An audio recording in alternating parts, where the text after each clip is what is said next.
UFC 298 is this Saturday and the card is looking absolutely stacked. I'm happy that no fights have fallen through. I mean, we still haven't gotten to the weigh-ins, but still, man, Paulo Costa, it seems like he's ready to fight. I mean, the guy looks absolutely jacked. This card is fantastic. I cannot wait for Saturday. In this video, I'm going to be giving you guys my full card predictions for UFC 298.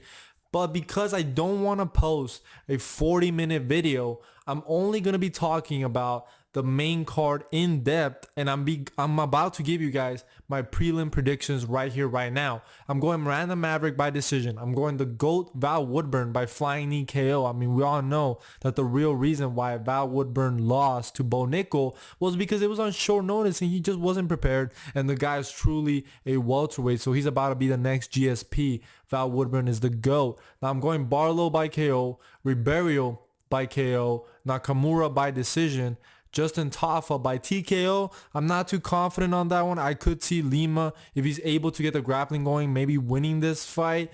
But he is older. He's coming off that knockout loss to Derek Lewis. So I'm going with Tafa by TKO. I think he'll be able to find the shot. I'm also going with Amanda Lemos to defeat Mackenzie Dern by TKO. I think it's a pretty bad matchup for Mackenzie Dern, and I really don't rate Mackenzie Dern very highly. I think his striking skills are absolutely terrible, and I think Lemos, even though she just got absolutely destroyed and battered by Yang Weili, I don't think Mackenzie Dern has the physicality of somebody like Weili. So I'm going with Lemos by TKO. So let's start with that main card.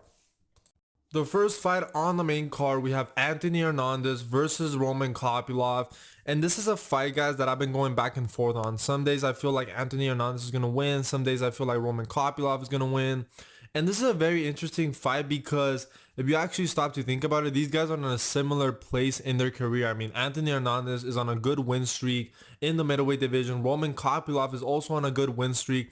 In fact, Anthony Hernandez wasn't even supposed to fight Roman Kopylov. He was supposed to fight Ikram Aliskerov. Ikram ended up pulling out. Roman Kopylov is stepping in, which I think is very relevant to this fight, man, because Anthony Hernandez is going to have nonstop pressure. He's going to be relentless with his takedowns. And if he gets this fight down to the mat, I'm not confident that Roman Kopylov is gonna do good down the mat, because we've seen Roman Kopylov get absolutely dominated by Duraev, and if you're getting dominated by Duraev, it's hard to trust you here. But Roman Kopylov, I mean, this guy is coming off back-to-back TKO wins. It's coming off that win where he knocked out Josh Friend with a body shot in the second round. I believe it was the second or third round. And we've seen Roman Kopylov improve a lot on the feet. He's a lot more dangerous these days. And I think his takedown defense is a lot better than people give him credit for. My concern here is not necessarily his takedown defense, because I think it's good. But if at any point Anthony Hernandez is able to get this fight to the ground, Anthony Hernandez is very dangerous on the mat. He's going to wear on you. He's going to get you tired. He's going to look for submissions. And we've seen that Roman Kopylov, sometimes he looks like a fish out of water when his back is down on the mat. That's when Roman Kopylov doesn't look good. So stylistically, I think it's a very tough fight for Roman Kopylov. But I do think that Roman Kopylov is very dangerous. I think he's making a lot of improvements. He is 32 years old. Like I said, he's on a good little win streak right now. And man, like, my brain is telling me that Anthony Hernandez is going to win this fight, but I'm going to go with my gut feeling. I think Roman Kopylov is going to be able to find the shot. I think he's the more dangerous guy on the feet. And we've seen Anthony Hernandez get finished with body shots with a knee to the body by Kevin Holland. And I know that was a couple years ago. I believe that was in 2020. But Roman Kopylov is very dangerous on the feet. And if Anthony Hernandez has a hard time getting Roman Kopylov down, I think that Roman Kopylov could knock him out. I really believe that he can knock him out because this guy's very dangerous. He can break you down with the striking. This is not a guy that just, rushes for the knockout. We've seen in his last couple of fights that he doesn't rush the knockout. He finds the right shot and he could put you down. Now, if Anthony Hernandez is able to get him to the ground, I think Roman Kopylov is going to be in a lot of trouble. So it is a 50-50 matchup, but I'm going with Roman Kopylov by TKO in the second round. Now let's move on to the next fight. Now, moving on to the next fight, we got Morab versus Cejudo, the Machine versus the Triple C. And I already made a video discussing this fight, my prediction, my breakdown. And I can't lie, guys, I've been kind of changing my tune in the last couple of days. Maybe it's because of fight week, and I've been looking at Henry Cejudo's body language, and he just looks weathered. He looks old, and I don't know. I feel like changing my pick to Morab by decision because the guy looks very hungry. He looks in shape. He's a younger fighter here. He's going to have relentless pace. I still stick by my opinion that I believe Henry Cejudo is the better fighter. I think he's the better fighter on the feet. He has better wrestling. Maybe Morab has better cardio. But like I mentioned in my prediction video, I think that the fact that this fight is 3 rounds is going to give Henry Cejudo the confidence that, hey man, I just need to bang 2 rounds because this guy Morab doesn't have submission threat. Like the biggest thing that Morab has against Henry Cejudo is the cardio. Like if at any point Henry Cejudo gets really tired, then okay, that's when Morab has a chance of finishing Henry Cejudo. So the keys for Henry Cejudo here are for him to mix up the striking. I mean, he has good boxing. Make this a boxing fight. Attempt some takedowns of your own. I think if Henry Cejudo is able to control Morab on the ground, he's going to be able to win the round. And I think he's the more dangerous guy on the feet. Obviously, Morab, he has non-stop pressure. He is very funky as well. And that's something that gave Henry Cejudo problems against Aljamain Sterling. So if Morab is able to replicate some of the success that Aljamain Sterling had in his fight against Cejudo, I could see him winning this fight. I think we can all agree, whether you're picking Morab or Cejudo, that this fight is most likely going to go to a decision. I could see this fight being one of those split decision kind of fights. And I'm sticking with Henry Cejudo, but I can't lie with you guys. I am less confident. I am less confident than I was last week just because I've been watching some of the interviews and I feel like, I don't know, man. I feel like he's already thinking of retirement. He has 1 foot in, 1 foot out. He is 37 years old, and maybe I'm a little biased in the sense that I'm still thinking of Henry Cejudo from the past, from his prime. And I thought he looked, decent against Aljamain Sterling. I thought he just made, little mistakes. But I think Morab is a bit hungrier, and I think he's more likely to take risk than somebody like Aljamain Sterling, which is kind of why I was siding with Henry Cejudo, because I thought, okay, it's 3 rounds. I think Henry Cejudo is better on the feet. I think he's going to be able to defend the takedowns.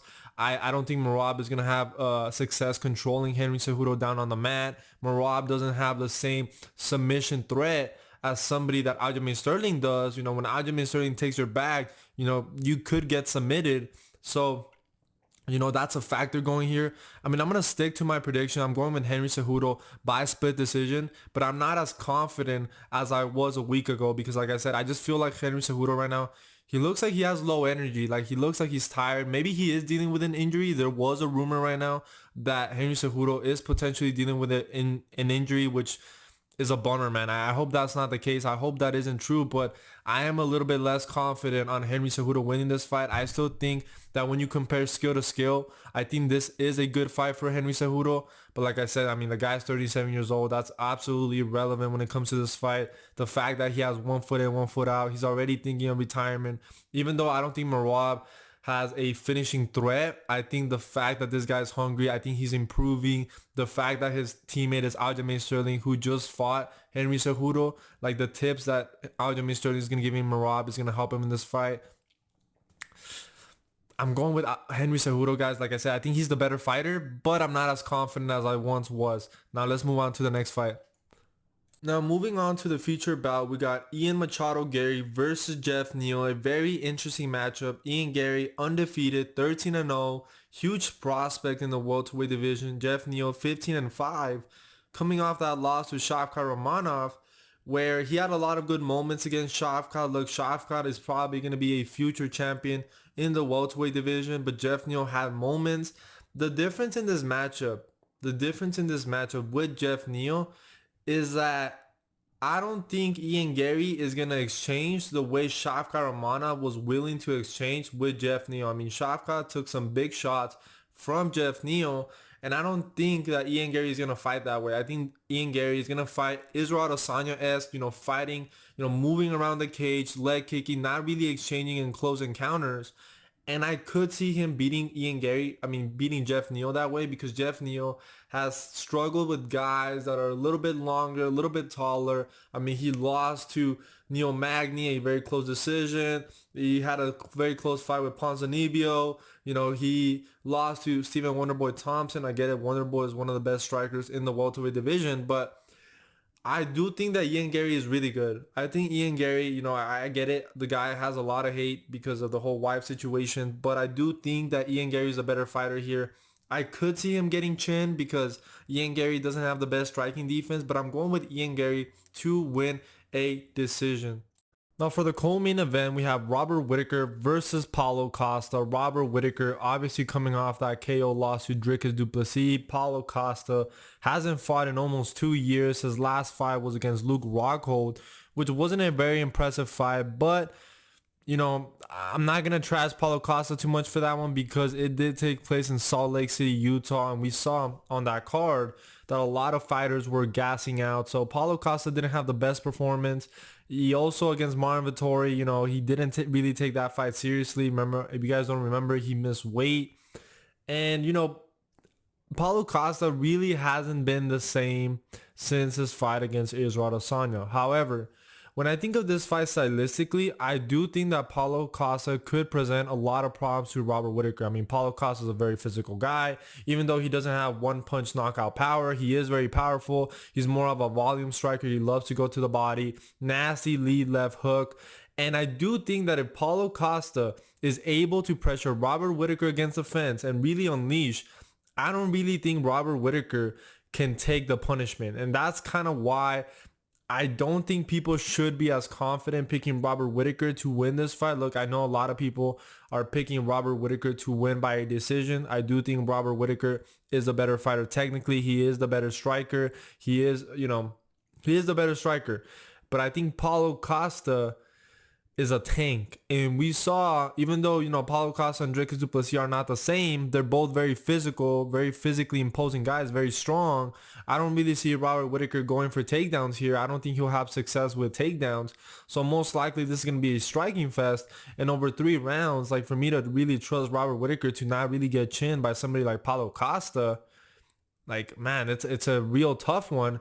And like, even though Paulo Costa lost to Marvin Vettori, he landed like really nasty head kicks, and I was like, man, if he landed some of these like punches and kicks on another fighter, on Robert Whitaker, he would have knocked them out. You know what I'm saying? Look, I know he lost that fight against Marvin Vettori, but I think even though, like I said, Paulo Costa is not a very active fighter, I completely understand why people are quickly picking Robert Whitaker.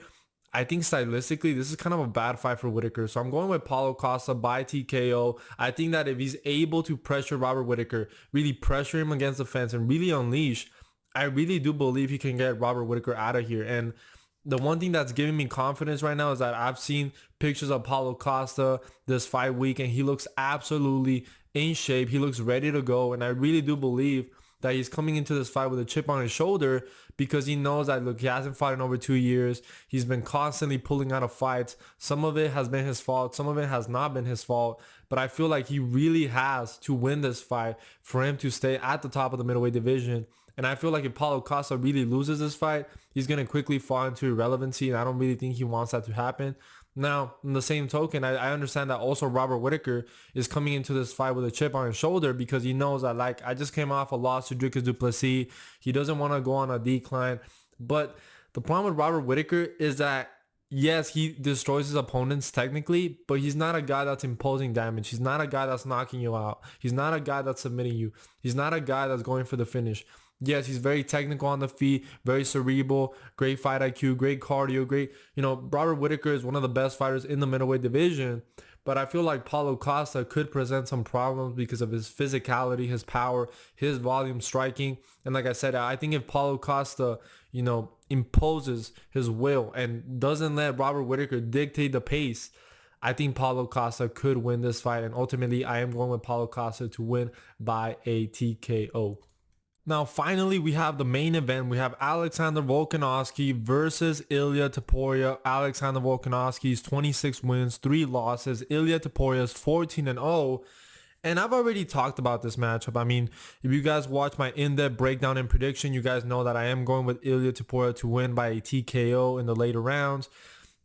Look, I completely understand why people are picking Volkanovski, and I would not be surprised if Volkanovski absolutely ragdolls Ilya Topuria, because Volkanovski is a very special human being. He's a very special athlete, but, you know, history tells me that when you're coming off a knockout loss and you're going down a weight class, that will affect you. And I know some people are downplaying that because they're like, oh, well, he's coming off a knockout loss to Islam at 155. That's not going to affect him at 145. Well, you don't know that. You know what I'm saying? You don't know that. And history tells us that it would affect you. But not only am I picking Ilya Topuria because Volkanovski is coming off a knockout loss, but I'm also picking him because I feel like Ilya Topuria does have a great style against Volkanovski. I mean, this guy has a lot of power in his hands, similar stature, very physical as well, great grappling, very well-rounded. And I feel like if there's anybody to beat Volkanovski at 145, it could be Ilya Topuria, because that guy is that good. And I know some of you guys are going to be saying, well, Ilya Topuria hasn't faced the competition of Volkanovski. Well, obviously not. Volkanovski has been the champion.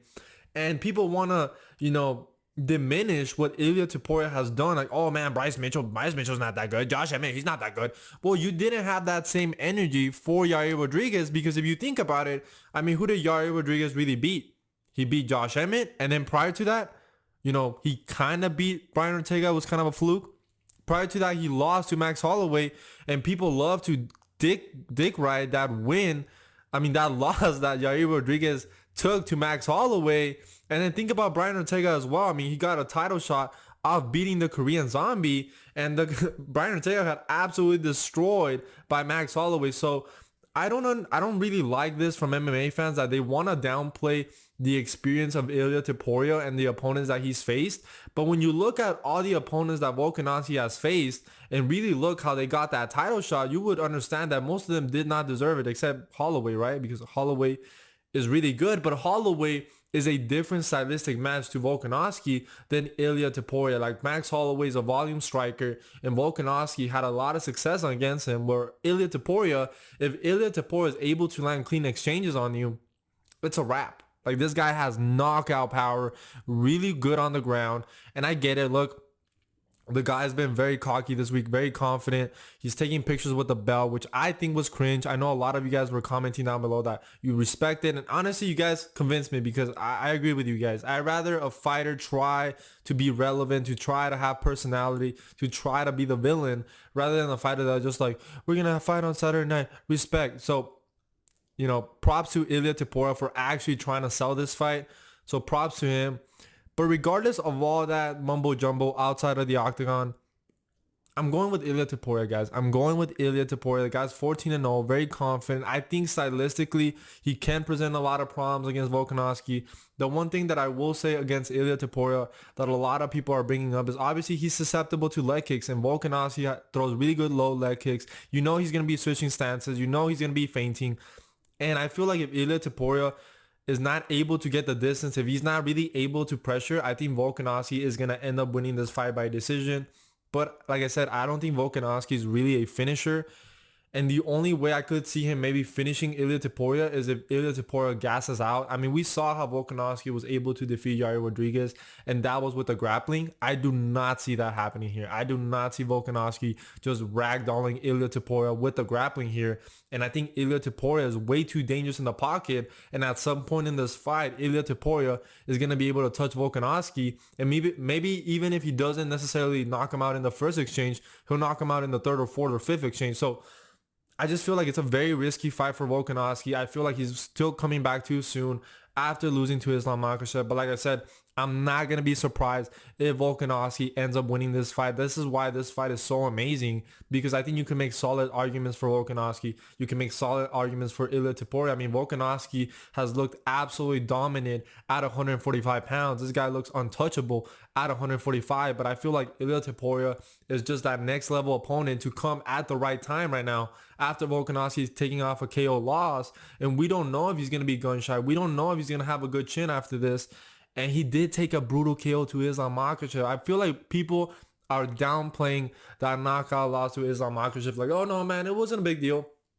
Of course it's a big deal. Of course it's a big deal at 36, 35 years old. I just feel like Ilia Topuria is also a bad stylistic matchup. And I'm going with Ilia Topuria. Like I said, I'm going to be very happy if Volkanovski ends up winning this fight. I'm not going to be surprised if he ends up winning this fight. But I just see a moment where Ilia Topuria puts him on his ass and finishes him.